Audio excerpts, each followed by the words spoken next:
S K super TMT, the long life TMT. So 8ನೇ ದಿನಕ್ಕೆ ಕಾಲಿಟ್ಟಿದೆ ಅಮೆರಿಕ ಇಸ್ರೇಲ್ ಇರಾನ್ ಸಂಘರ್ಷ. 8ನೇ ದಿನ ಇಸ್ರಾಲ್ಗೆ ಶಸ್ತ್ರಾಸ್ತ್ರಗಳನ್ನು ಪೂರೈಸೋದಕ್ಕೆ ಮುಂದಾಗಿದೆ ಅಮೆರಿಕ. ಸೊ ಈಗಾಗಲೇ ಒಂದಷ್ಟು ಇಸ್ರೇಲ್ಗೆ 151.8 ಮಿಲಿಯನ್ ಮೌಲ್ಯದ ಶಸ್ತ್ರಾಸ್ತ್ರವನ್ನು ಮಾರಾಟ ಮಾಡಿದೆ. 12,000 ಪೌಂಡ್ ಬಾಂಬ್ ಕೇಸಿಂಗ್ ತುರ್ತು ಮಾರಾಟವನ್ನು ಮಾಡಿರ್ತಕ್ಕಂಥದ್ದು. ಅಮೆರಿಕ ವಿದೇಶಾಂಗ ಇಲಾಖೆ ಇದಕ್ಕೆ ಈಗಾಗಲೇ ಅನುಮೋದನೆಯನ್ನು ಕೂಡ ಕೊಟ್ಟಿದೆ. 8ನೇ ದಿನಕ್ಕೆ ಕಾಲಿಟ್ಟಿದೆ. ಬಟ್ ಅಮೆರಿಕ ಮಾರಾಟ ಮಾಡಿದೆ.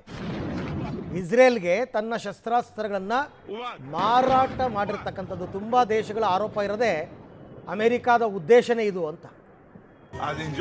ಎಷ್ಟು ಮಾಹಿತಿ ನನ್ನ ಕೊಲೀಗ್ ಶಬೀರ್ ಅವರಿಂದ ಪಡ್ಕೊಳ್ಳೋಣ. ಶಬೀರ್, ಜಗತ್ತಿನಲ್ಲಿ ಯುದ್ಧಗಳು ನಡೀತಾ ಇರಬೇಕು, ಅಮೆರಿಕದ ಹತ್ರ ಬೇರೆ ಬೇರೆ ರಾಷ್ಟ್ರದವರು ಶಸ್ತ್ರಾಸ್ತ್ರ ಖರೀದಿ ಮಾಡ್ತಾ ಇರಬೇಕು, ಅಮೆರಿಕದವ್ರ ಲೆಕ್ಕಾಚಾರನೇ ಇದು ಅಂತ ಕೆಲವರು ಆರೋಪ ಮಾಡ್ತಾರೆ. ಈಗ ಇಸ್ರೇಲ್ಗೂ ಕೂಡ ಮಾರಾಟ ಮಾಡಿದೆ, ಅದೇ ಲೆಕ್ಕಾಚಾರದಲ್ಲ ಹೇಗೆ ಅಂತ? ಅರವಿಂದ್, ನೋಡಿ, ಒಂದಂತೂ ಸ್ಪಷ್ಟ, ಅಮೆರಿಕದ ಉದ್ದೇಶಗಳು ಸ್ವಾಮಿ ಕಾರ್ಯ ಸ್ವಕಾರ್ಯ ಎರಡೂ ಆಗಬೇಕು ಅಂತಾರಲ್ಲ, ಹಾಗೆ ಅಮೆರಿಕದ ಲೆಕ್ಕಾಚಾರಗಳಿರುವಂಥದ್ದು. ನೋಡಿ, ಮಧ್ಯಪ್ರಾಚ್ಯದ ಸುತ್ತಮುತ್ತಲು ಎಲ್ಲ ಕಡೆಯೂ ಕೂಡ ಒಂದು ರೀತಿ ಉದ್ವಿಗ್ನವಾದಂಥ ಪರಿಸ್ಥಿತಿ ನಿರ್ಮಾಣ ಮಾಡುವಂಥದ್ದು, ದಾಳಿಗಳನ್ನು ಮಾಡುವಂಥದ್ದು, ಆ ಮೂಲಕ ಒಂದು ಅನ್ಸರ್ಟನಿಟಿನ ಕ್ರಿಯೇಟ್ ಮಾಡಿ ಎಲ್ಲ ದೇಶಗಳು ಕೂಡ ರಕ್ಷಣಾ ಶಸ್ತ್ರಾಸ್ತ್ರಗಳನ್ನು ಅಥವಾ ರಕ್ಷಣಾ ತಂತ್ರಜ್ಞಾನವನ್ನು ಅನಿವಾರ್ಯವಾಗಿ ಖರೀದಿ ಮಾಡಬೇಕಾದಂಥ ಸನ್ನಿವೇಶಗಳನ್ನು ನಿರ್ಮಾಣ ಮಾಡುವಂಥದ್ದು.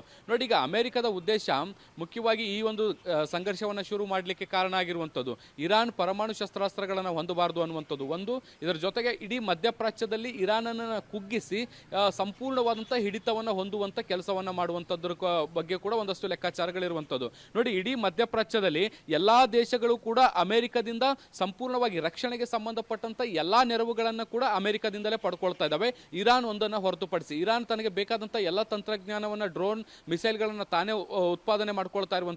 ಇದ್ರ ಜೊತೆಗೆ ದೊಡ್ಡ ಪ್ರಮಾಣದ ತಂತ್ರಜ್ಞಾನದ ಸಹಕಾರ ಬೇಕಾದಂಥ ಸಂದರ್ಭದಲ್ಲಿ ಅದು ರಷ್ಯಾ ಮತ್ತು ಚೀನಾದ ಜೊತೆಗೂ ಕೂಡ ಕೈ ಜೋಡಿಸುವಂಥ ಕೆಲಸವನ್ನು ಕೂಡ ಮಾಡ್ತಾ ಇದೆ. ಅಲ್ಲಿಗೆ ಅಮೆರಿಕದ ಬೆಂಬಲವಿಲ್ಲದೆ ತನ್ನ ದೇಶವನ್ನು ಸಂರಕ್ಷಿಸುವಂಥ ದೃಷ್ಟಿಯಿಂದ ಎಲ್ಲ ರೀತಿಯಾದಂಥ ತಯಾರಿಗಳನ್ನು ಕೂಡ ಮಾಡ್ಕೊಳ್ತಾ ಇದೆ. ಸೊ ಹೀಗಾಗಿ ಮಧ್ಯಪ್ರಾಚ್ಯದಲ್ಲಿ ಇರಾನ್ ಒಂದನ್ನು ಬಗ್ಗು ಬಡಿದ್ರೆ, ಮಣಿಸಿದ್ರೆ ಇಡೀ ಮಧ್ಯಪ್ರಾಚ್ಯ ತಾನು ಹೇಳದಂತೆ ಕೇಳುತ್ತೆ ಅನ್ನುವಂಥದ್ದು ಅಮೆರಿಕದ ಲೆಕ್ಕಾಚಾರ ಇರುವಂಥದ್ದು. ಇಸ್ರೇಲನ್ನು ಈಗ ಎತ್ತಿ ಕಟ್ಕೊಂಡು ಆ ಒಂದು ದಾಳಿಯನ್ನು ಕೂಡ ಮಾಡುವಂಥ ಕೆಲಸವನ್ನು ಕೂಡ ಮಾಡ್ತಾ ಇದೆ. ನಿರಂತರವಾದಂಥ ದಾಳಿಗಳಾಗ್ತಾ ಇರುವಂತಹ ಹಿನ್ನೆಲೆಯಲ್ಲಿ ಈ ಎಲ್ಲಾ ದೇಶಗಳಲ್ಲೂ ಕೂಡ ಈಗ ಶಸ್ತ್ರಾಸ್ತ್ರಗಳ ಕೊರತೆ ಕೂಡ ಶುರುವಾಗಿರುವಂಥದ್ದು, ಮುಖ್ಯವಾಗಿ ಇಸ್ರೇಲ್ನಲ್ಲೂ ಕೂಡ ಈಗ. ಸೊ ಇಸ್ರೇಲ್ಗೂ ಕೂಡ ಹೀಗಾಗಿ ದೊಡ್ಡ ಪ್ರಮಾಣದ ಶಸ್ತ್ರಾಸ್ತ್ರಗಳನ್ನು ಕೂಡ ಮಾರಾಟ ಮಾಡುವಂಥ ಕೆಲಸವನ್ನು ಅಮೆರಿಕ ಮಾಡ್ತಾ ಇರುವಂಥದ್ದು. $151 ಮಿಲಿಯನ್ ದೊಡ್ಡ ಮೊತ್ತದ ಒಂದು ಏನು ಶಸ್ತ್ರಾಸ್ತ್ರಗಳ ಖರೀದಿಗೆ ಒಪ್ಪಂದವೂ ಕೂಡ ಆಗಿದೆ ಅನ್ನುವಂಥ ಮಾಹಿತಿಗಳು ಕೂಡ ಈಗ ಬರ್ತಾ ಇರುವಂಥದ್ದು. ಅಲ್ಲಿಗೆ ನೋಡಿ, ಎರಡು ಮೋಟಿವ್ ಏನಿರುತ್ತೆ, ಒಂದು ಈ ಮಧ್ಯಪ್ರಾಚ್ಯದಲ್ಲಿ ತನ್ನ ಹಿಡಿತ ಸಾಧಿಸಬೇಕು ಅನ್ನುವಂಥದ್ದು, ಮತ್ತೆ ತನ್ನ ಡಾಮಿನೆನ್ಸಿ ಮತ್ತೆ ಸುಪ್ರಿಮೆಸಿ ಇರಬೇಕು ಅನ್ನುವಂಥದ್ದು ಅಮೆರಿಕದ ಒಂದು ಉದ್ದೇಶ ಈಡೇರ್ತಾ ಇದ್ರೆ, ಮತ್ತೊಂದು ಕಡೆಗೆ ತನ್ನ ವ್ಯಾಪಾರ ವಹಿವಾಟುಗಳು ಕೂಡ ಹೆಚ್ಚಾಗ್ತಾ ಇರುವಂಥದ್ದು. ಯಾಕಂದ್ರೆ ಮಧ್ಯಪ್ರಾಚ್ಯ ಸೇರಿ ಬೇರೆ ಬೇರೆ ಎಲ್ಲಾ ಕಡೆಯೂ ಕೂಡ ಒಂದು ಅನ್ಸರ್ಟನಿಟಿ ಕ್ರಿಯೇಟ್ ಆದ್ರೆ ಎಲ್ಲಾ ದೇಶಗಳಿಗೂ ಕೂಡ ಒಂದು ಆತಂಕ ಶುರುವಾಗುತ್ತೆ. ಹೀಗಾಗಿ ರಕ್ಷಣೆಗೆ ಸಂಬಂಧಪಟ್ಟಂತ ಹೆಚ್ಚೆಚ್ಚು ಟೆಕ್ನಾಲಜಿಯನ್ನ ಅಥವಾ ಶಸ್ತ್ರಾಸ್ತ್ರಗಳನ್ನ ಖರೀದಿ ಮಾಡುವಂತ ಕೆಲಸಗಳನ್ನ ಕೂಡ ಮಾಡುತ್ತೆ. ಇದರಿಂದ ಪ್ರತ್ಯಕ್ಷವಾಗಿ ಪರೋಕ್ಷವಾಗಿ ಅಮೆರಿಕಕ್ಕೆ ದೊಡ್ಡ ಮಟ್ಟದ ವರಮಾನವೂ ಕೂಡ ಬರುತ್ತೆ, ಆದಾಯವೂ ಕೂಡ ಬರುತ್ತೆ. ಈ ಲೆಕ್ಕಾಚಾರದಲ್ಲೂ ಕೂಡ ಅಮೆರಿಕ ದಾಳಿಯನ್ನು ಕಂಟಿನ್ಯೂಟಿ ಇಟ್ಕೊಳ್ಳುವಂತ ಪ್ರಯತ್ನವನ್ನು ಕೂಡ ಮಾಡ್ತಾ ಇರಬಹುದು. ಅರವಿಂದ್, ಹಾಗೆ ಸಂಪರ್ಕದಲ್ಲಿರಿ ಶಬೀರ್, ಮತ್ತೆ ನಿಮ್ಮ ಜೊತೆ ಮಾತನಾಡ್ತೀನಿ. ಇರಬಹುದು, ಖಂಡಿತ ಅಮೆರಿಕದ ಉದ್ದೇಶ, ರಷ್ಯಾದ ಉದ್ದೇಶ, ಚೀನಾದ ಉದ್ದೇಶ ಎಲ್ಲ ಒಂದೇ.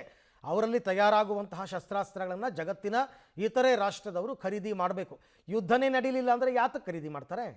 ಹಾಗಾಗಿ ಯುದ್ಧ ನಡಿಬೇಕು ಅಂತಕ್ಕಂಥದ್ದು ಅವ್ರ ಲೆಕ್ಕಾಚಾರ ಅಂತ ಅನ್ನಿಸ್ತಾ ಇದೆ.